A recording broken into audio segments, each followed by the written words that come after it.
All right, team meeting. I've been having a tough time finding some ideas. I need some people. So please give me ideas. That's right. That's right. I don't have any people.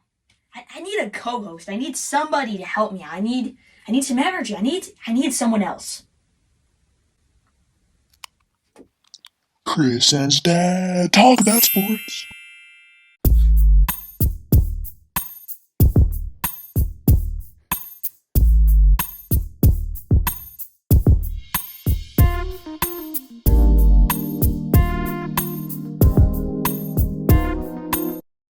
What is up, TSC Nation? I'm Chris Dailey, joined here by a man I know pretty well. We go way back. Yeah, None other than my dad. Dad, want to introduce yourself and say hello to the Chris and his dad show? Hello, everybody. I am fortunate enough to be Chris's father here, and he's talked me into starting this little show we're going to do, and we're going to talk about sports, and I'm going to give him a little bit of my take, because a lot of times we end up arguing about things and are having heated discussions, right? Yeah, very heated discussions, and without further ado, we can jump right into this. And as many people know, the NFL schedule was released, a lot of big games.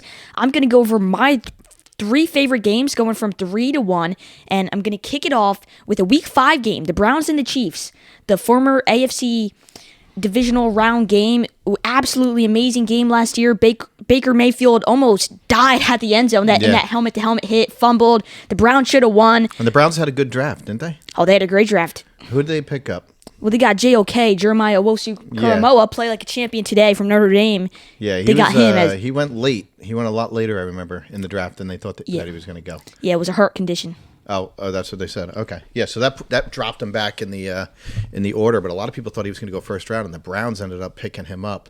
I think the Browns are going to be a contender this year. I really do. I think so too. I think they're going to be serious. Baker Mayfield made great strides last year.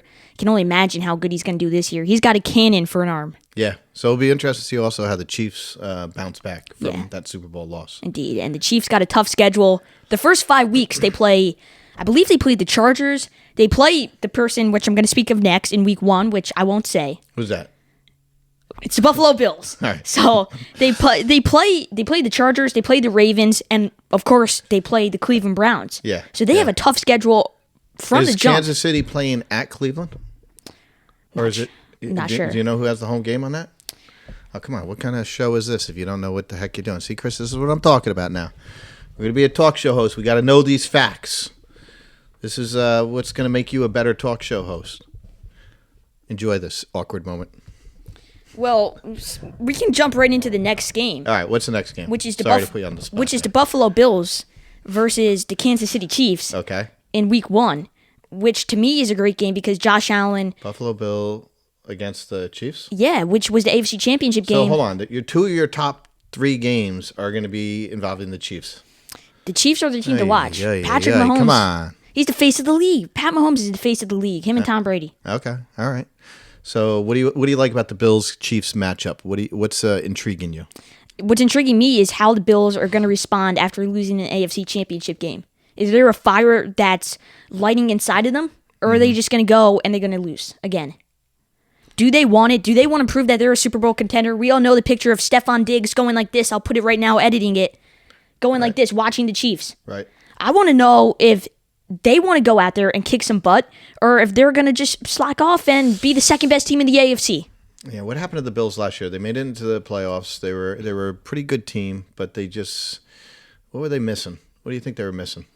They were missing, I think the game management in that was pretty crazy. I don't think they did so great. I think Sean McDermott is a fantastic coach. Yeah, he's a good coach, but he's young, and he's a William and Mary guy. He went to I remember he was a graduate from William and Mary, right? Yeah, one of my favorite coaches in the league.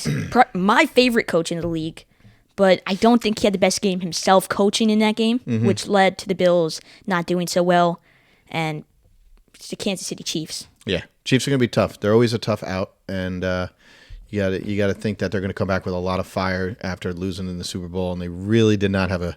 I mean, they played about as poor as you can in the Super Bowl. That was a. Yeah, it was They horrendous. were The out. offensive line. They were out coached. They were out played. So I do expect them. It'll be interesting to see what Andy Reid has. This upcoming season. Now, I will tell you, in the Super Bowl game, their offensive line was completely exposed. I know they had injuries and things like that, so you wonder if they did anything to fix that. Are they going to still be going backwards on that, or are they going to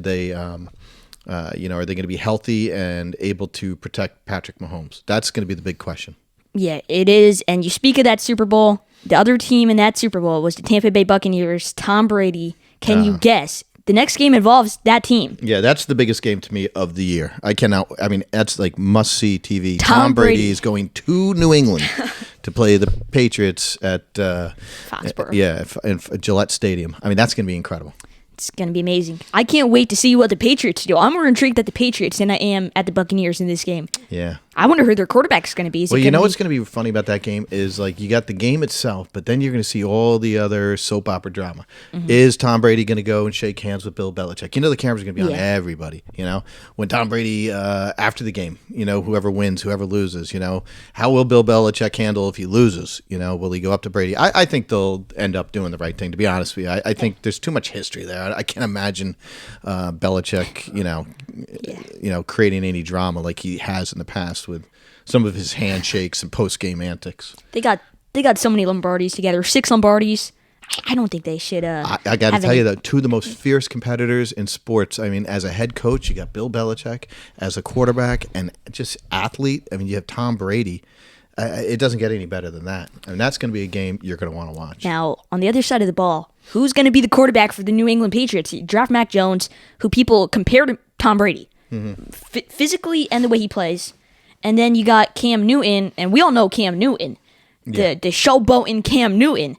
And he's electrifying. Remember that season in 2015 when he led the Carolina Panthers to a 15-1 record and a Super Bowl appearance? Yeah, I remember that. MVP. He didn't play too well in the Super Bowl. I didn't. No, think, he did not. I'm not a big Cam Newton fan. That's just me. Now, everybody says he works hard. I saw an interview with Edelman recently, and he was just like, people don't know what the Cam Newton's like behind the scenes. He works hard and this and that.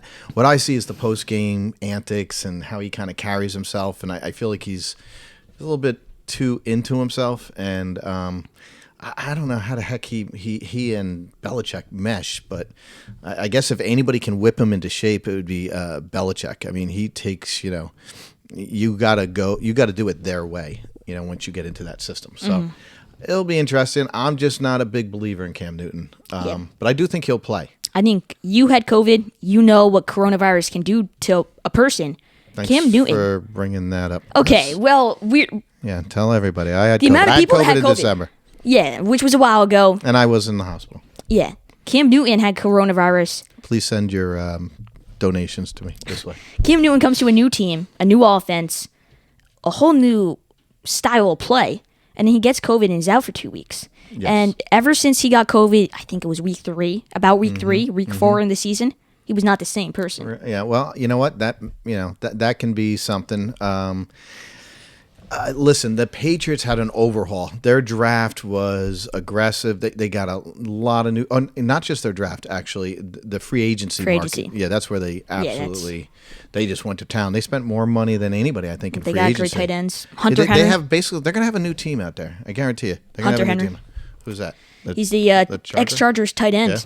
Yeah. I figured they went from having one of the worst tight end room in the entire NFL to top 3. Yeah. Yeah, it's going to be interesting, though, because you can bring all these talents and all these talented people in there, but then they got to mesh as a team, and that's going to be Belichick's job, is to get them to be, you expect maybe a little rust in the beginning, but it'll be interesting. I think the QB position is the biggest question mark for New England. What's going to happen, and is Cam Newton going to feel Mac Jones, who I don't think will start in the beginning, but as soon as Cam Newton gives him a reason, Belichick's, he'll yank you.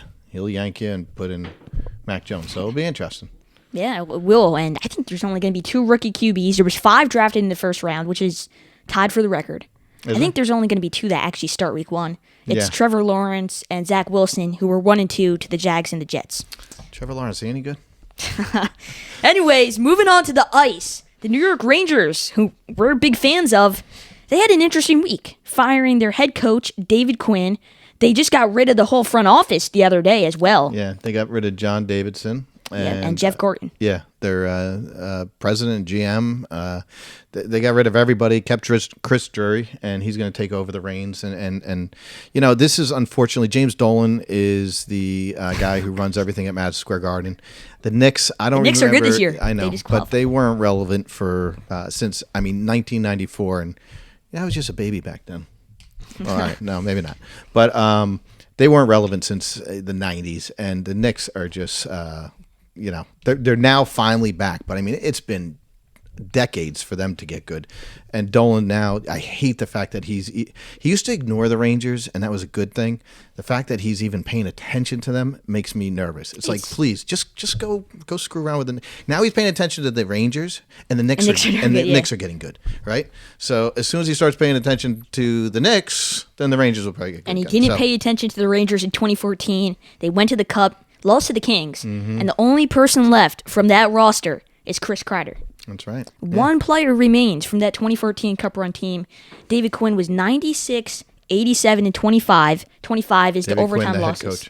Yeah, David Quinn, the head coach. 25 overtime losses as the Rangers head coach. Was a phenomenal coach in college. Went to Boston University. Well, listen, he might be a good coach and everything, but it just didn't work out this year. They did not make the playoffs, right? So. What the thing to me is the most inspired, and I watched that game, the most inspired they ever played was when David Quinn did not coach the team. Yeah, I know. The AHL team coach. 10-2. The Hartford. against the 9-0 against the Flyers. Yeah, that was funny. But that was the most inspired performance of the season. Yeah. Was not with the main head coach. Well, he's no longer there, and neither is anybody else. So now we'll see what happens. I like to see Mark Messier, number 11, somehow get involved.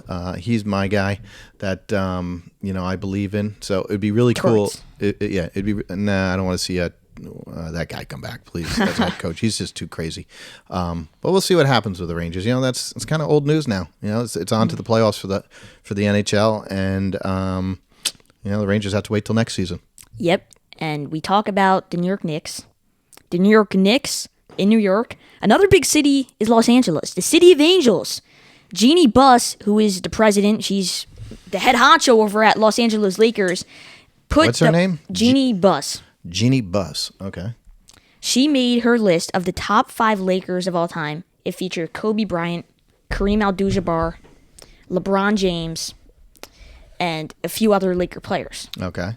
It did not... About Magic Johnson It did not include a guy who we see a lot, Jerry West. He is the face of the NBA logo. He was a great player. I mean, he was before my time even. So I don't remember Jerry West, but I've heard great stories about him that he was a great player. And he wasn't just a great player for the Lakers. He was a great general manager from 1982 to 2000. Yep.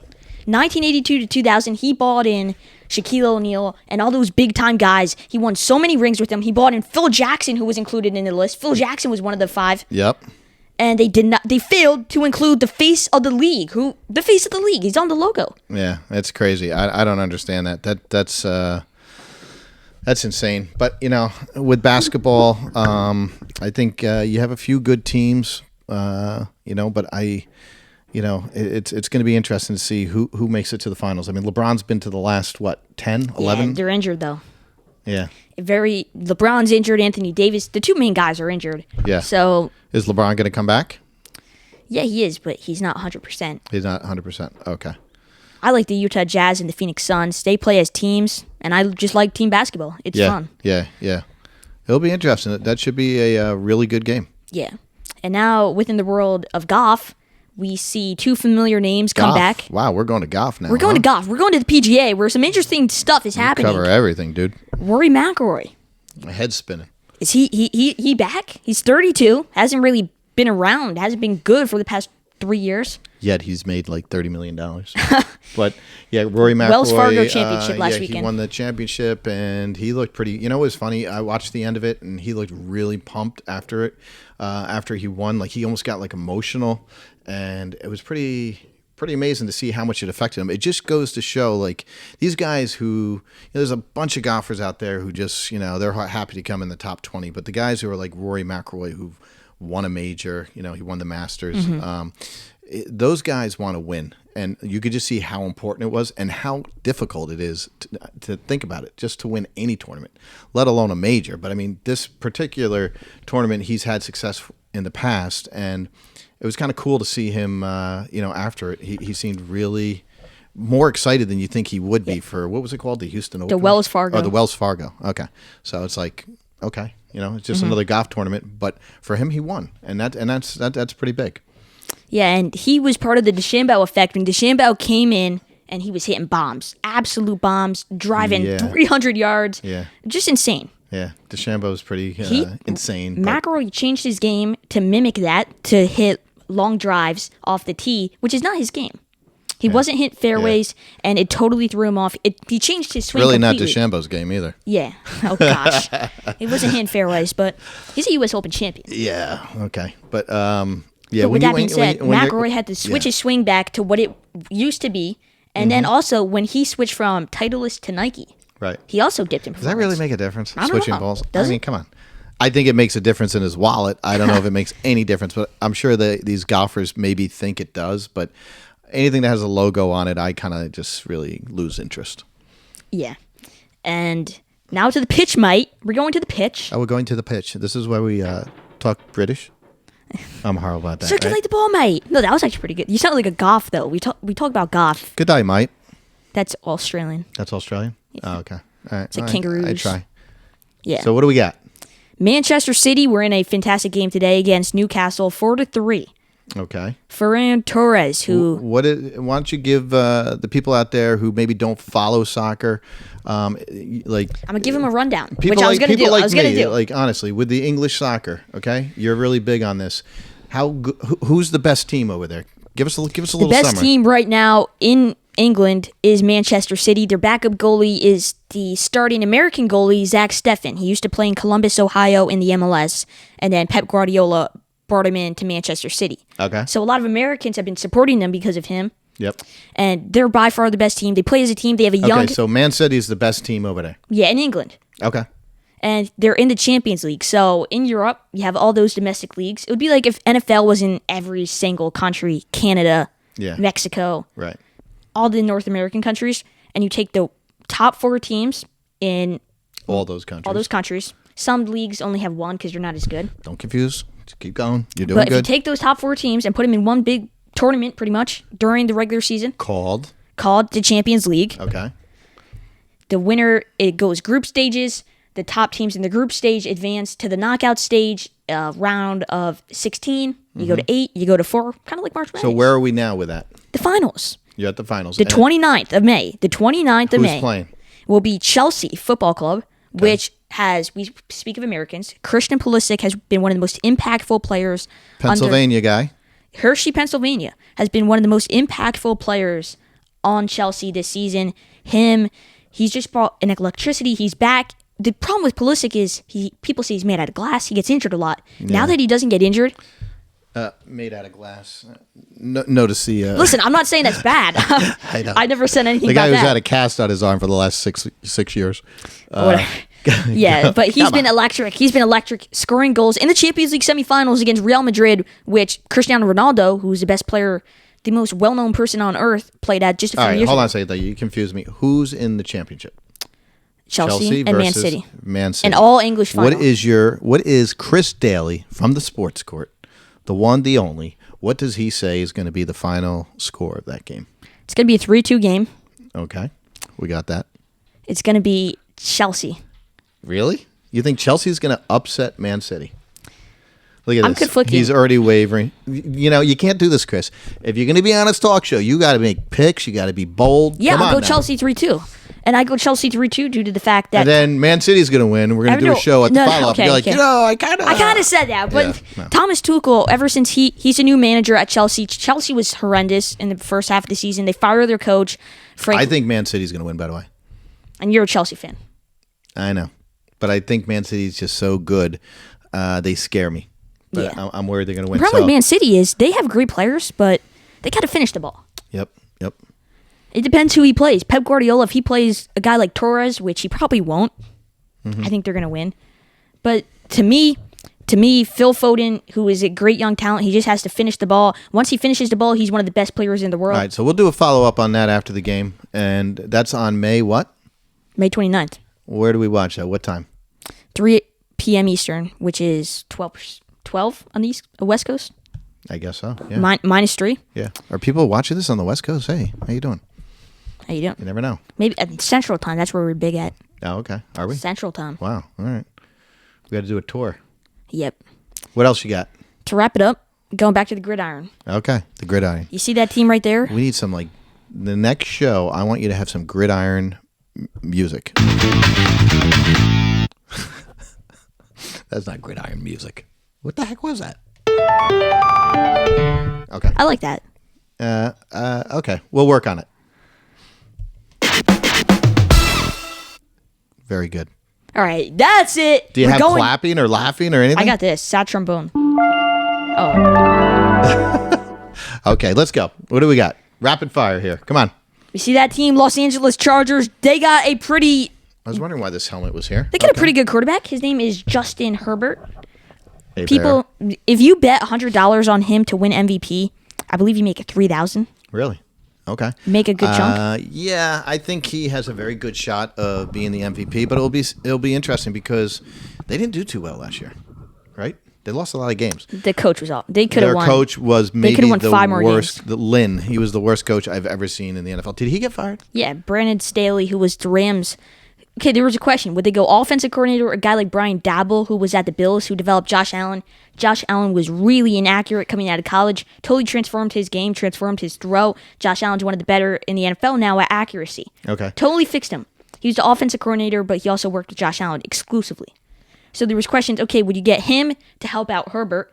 But Right. you also have a great defense, guys like Joey Bosa, best in the league. Yeah. I think they could be the turnaround team, obviously, of the NFL because they also didn't lose by much in some of their games. No. So I think I would look to them to see a big turnaround. But granted, it's his sophomore year in the NFL. Sophomore and slump. people are going to come at him from all different angles. But that guy seems to me to be as cool as a cucumber. So Yeah. I expect good things from the Chargers. I think Charger fans are going to be very happy. I'm not sure where are they playing. Are they in L.A. or Las Vegas? LA, they play at SoFi. Okay. They're in a tough. Yeah. They got to play the Chiefs twice a year. That's yeah. That is that's shame. very difficult. Yeah, and now just keep on point with LA. If Mm-hmm. LeBron James wins another title, which you mentioned might happen this year, would you consider him the greatest of all time? Well, I mean, I think he's in that argument. Top 2. I think if he doesn't win, he's in the argument of the greatest of all time. However, I know you're outspoken though, and I'm asking this because there's obviously people that say, "Oh yeah, he's the greatest of all time." I think Jordan is only due to the fact he's won way more championships and he hasn't lost as many. That's I've huge seen to me. Jordan play and I've seen LeBron play, so I can comment on both of them. There was somebody else who played too who won more championships, both of them. But yeah. I will say in the modern era, basically, I think Michael Jordan for me is the best of all time. I've never seen anybody like Michael Jordan, but LeBron is definitely it's definitely an argument that it's a little bit of a toss up. It's a little bit of a toss up, but I would go with Michael Jordan. If I had to pick a team and I could either have Jordan or LeBron, I'm taking Jordan. Yeah, and respect to LeBron James for what he did out of high school. Because I was watching a video today about high school athletes, why they don't come out of college, high school anymore. Yeah. And they have to go to college or now the G League instead. Yep. And LeBron James, he never went to college. He probably would have went to Notre Dame. They recruited him for football, by the way, as a tight end. Oh, man. He was the best tight end in the state of Ohio. You always got to work Notre Dame into everything. With that being said, LeBron James, so much credit for handling. He was labeled the chosen one out of high school. Yeah. This is right after Michael Jordan retired. Yeah. So they were looking for the next star, the next face of the league, having trouble finding it, and this kid pops up. Well, you know what we should do? We should try to get Jordan. We should try to get Jordan and LeBron on the show At the same time. at the same time. At the same time. and let's ask them. This is the thing though. LeBron's going to say he's the best. It's subjective. Jordan always, he doesn't. He Take doesn't that give personally. Yeah, he doesn't take that. Take that personally. But I just really was a huge Michael Jordan fan, but you can't argue with what LeBron has done. Also, Yeah, you can't, going from without one doubt. team to the next and just same old thing right to the finals. Granted he's lost a bunch. Went to but 10 finals in a row. And he was also on some pretty bad teams in Cleveland, and he dragged those teams to the finals. Yeah. So I do give him a lot a lot of credit for what he did. He had guys who should have been backups in the NBA. Yep. As his starters, and he still took that team to the finals. 2016, he had a great team. Blocked by James. Yeah. Andre. That was a great block. Yeah, that's a great block. Yeah. So I'm a Jordan guy. I know you're a LeBron guy, right? Yeah. Okay. I'm MJ. After watching The Last Dance, I was James, but after watching The Last Dance, I was like, okay, this guy's the best. Jordan? Yeah. Yeah. You switched just because of that documentary? You realized not just he won, the way he won, to me, puts him over LeBron James. I also think that teams were much more competitive in my estimation back then. You had a lot more competition. Now I feel like you get one or two good teams like that stand out way ahead of everybody else. This year's different though. This year is the first time it's been different. But for years it was like you knew who was going to be in the finals from day one. Yeah, indeed. And is that it? Are we done? With that being said, everybody. All right, our first show under our belts here. Thank you for listening. Yeah, good job. Good job, Chris. And when are we going to be doing this little shindig? Run it back on Monday. All right, cool. So Mondays and Fridays. I thought it was Tuesdays and Fridays. Now it's Mondays and Fridays? I believe I said Mondays and Fridays. All right, Mondays and Fridays. All right, that works. Beginning of the week and the end of the week. Thank you for watching. Make sure to go follow on Instagram if you're not followed already. This is how you're watching it, so I hope you're followed. Subscribe to us on YouTube, The Sports Court. On Twitter, I'm Chris Dailey 13. And if you're feeling generous, give me a connection on LinkedIn, Chris Dailey. Yeah. Thank you so much, everybody. Watch this guy. He's Chris Dailey, founder of The Sports Court. All right, guys. Take care. Co-host of the Chris and His Dad Show. Dad.